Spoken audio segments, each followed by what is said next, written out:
back to Yuri's Box. In this video, I'm going to talk about the Federal Reserve. Will they cut this year?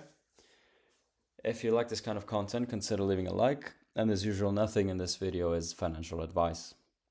So just a small flashback, when we were about to go into, March 19th FOMC meeting, the only thing I was fairly certain about is that as far as the dot plot was concerned, looking at the last one we had on our hands back in December, was that these guys right here, chilling around the 3 3/4 mark, they were going to just take the elevator and join the party up here, all right, for the end of 2025, pointing at a somewhat more hawkish, rhetoric, from the Federal Reserve.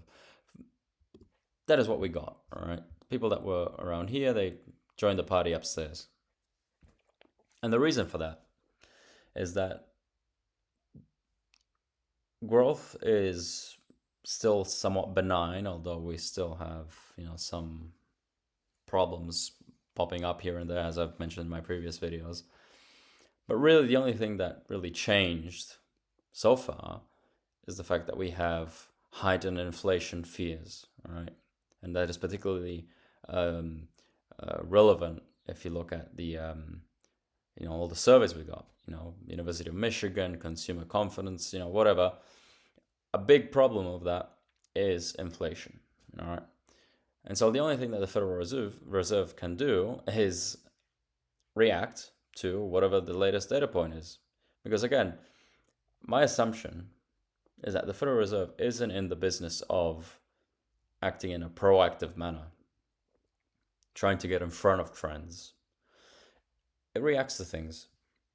That's all it does. So you can see that throughout history, right?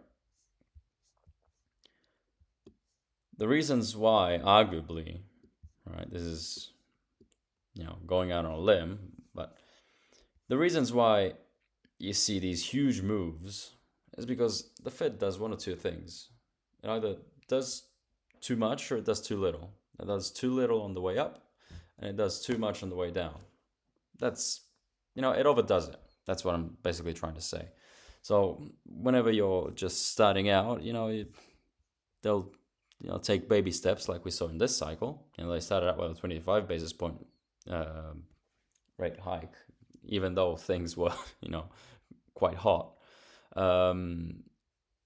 And then they eventually had to catch up and, and again, catch up to what reality was. Same thing for the way down. In the beginning, they go slow, they take it easy, and then they have to do way more because something happened and they have to get in front of it. They have to react to it. All right. So that's my assumption going into things. I've explained this in, it was actually one of my first videos, actually, where I gave my thoughts about the Federal Reserve. But in any case, to answer the question, will the Fed cut this year?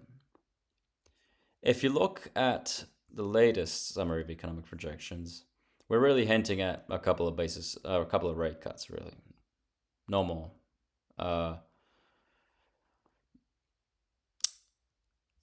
My opinion is that given the nature of the Federal Reserve and given the fact that they've hinted at a more hawkish kind of outlook, at least on paper, because then if you look at, for example, let me see, what was that?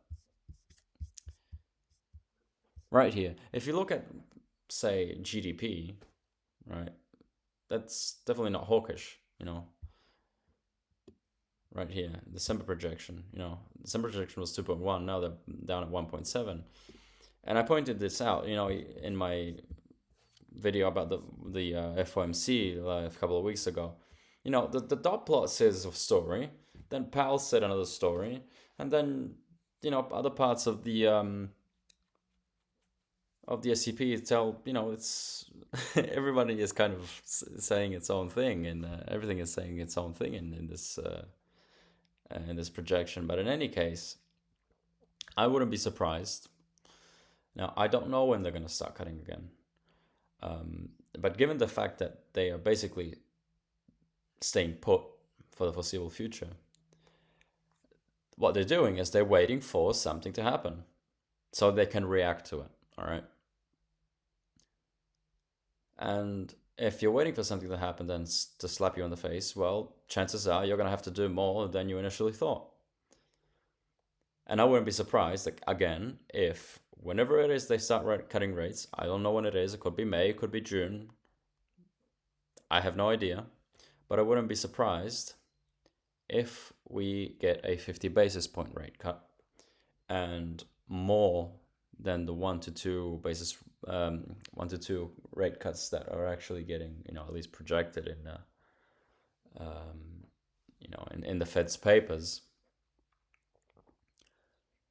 And again, I wouldn't be surprised if we start off with a 50 basis point rate cut like we saw in September.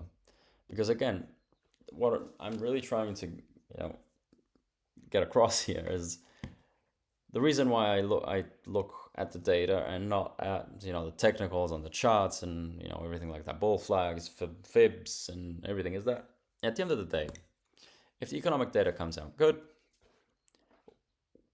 everything we saw in February and therefore in last summer was a one-off, was a fluke, was, hey, just nothing to see here, move on. But if the economic data comes out, continues to confirm what we saw in February, and therefore confirms that we are back to a world that is similar to what we saw in February, in summer of 24, well, then we're going to have to go back to something that looks like this. Like this. Here we are, September of 2024, when the Federal Reserve started cutting rates with a 50 basis point rate cut. And for 2025, they were projecting a lot more rate cuts, all right? So that's where I stand. I don't know when they're going to start cutting rates. I have absolutely no idea, because it's all dependent on the fact that something can happen. If something does happen, well, this is how they'll react, in my opinion. If something actually does end up happening, but again, that is a big question mark, and I definitely don't have a crystal ball. So, again, I wouldn't be surprised if the next rate cut is a 50 basis point rate cut. And overall, the fact that the Fed is unwilling to move in a proactive manner, like arguably, I would argue, that they were doing in September of 2024, all right? They were trying to get in front of things, all right? Granted, if we already saw weakness, like we saw in July and August payrolls, they probably could have been already late, yes.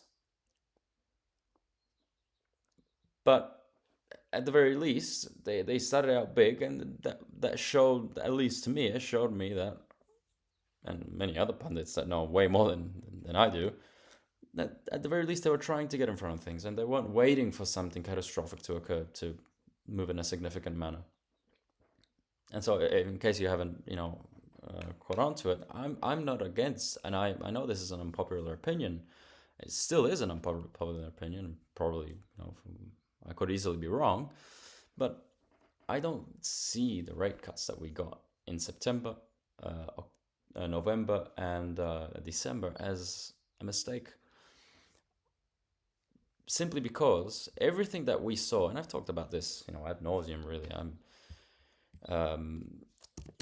If you look at inflation, all right, the people that argue against the rate cuts will tell you, well, Federal Reserve cut in September, lo and behold, inflation picked up and it went back up to 3%. What do you have to say to that?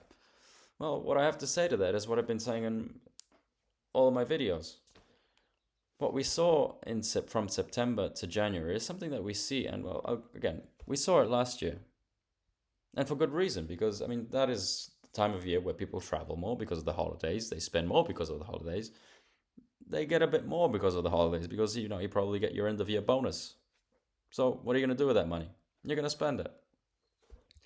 And on top of that, from September to January, we had, in order, fear of port strikes, natural disasters, tariff front running, and another round of natural disaster. All right. So, arguably, what we saw from September is tariff front running that made the economy look better than it actually, structurally was, and it made, as long as well as all the other things I just mentioned, it made the inflation picture look worse. All right, and again, the way I interpret rate cuts or rate hikes is that they work with a lag. And it definitely isn't a 3-month lag. It definitely isn't a month's lag. It's a long process. So in order to feel the effects of what you're doing today, you have to wait years, potentially. That's the way I go about it. I do not buy in to the idea that, rate cuts have an immediate effect. They can if, you do something absolutely dramatic, all right? Say, cut to zero, QE, increase the money supply, go full rock and roll from, the next day. Well, that can that can definitely cause some, some no-nos, some big no-nos, of course. But if we're talking about, a 50 basis point rate cut, or again a 25 basis point rate cut, yes, they hold weight, definitely. But in order to feel the effects of them of those rate cuts, it takes time. All right. So I'm still not of the idea that that was a mistake. And in fact, I think that given the fact that we are in a state of waiting for something bad to happen, for the Fed to cut rates, I wouldn't be surprised if actually we look back in a year's time and say, right here when inflation was going up, even though it was going up, we should have been cutting more. Even in the face of that, I wouldn't be surprised if in a year's time that is the the overall sentiment. But again, I could easily be wrong. That's just my opinion. So again, to just kind of bring everything home, I don't think these rate cuts were a mistake. I think that the potential for a mistake is being brewed as we're speaking, because again, the Fed is not cutting because it's waiting for a reason to cut, the smoking gun. But again, by the time they get a smoking gun, it'll probably be too late once again. And if you're a bond market investor, the Fed being late and waiting for something bad to happen, well, that's good news for you. Good news for bond investors, bad news for the for the rest of the world, I guess. But so again, as long as the Fed is in this world, the world of March of 2025, and not in a world of September of 2024, I'm in the camp of expecting more rate cuts this year.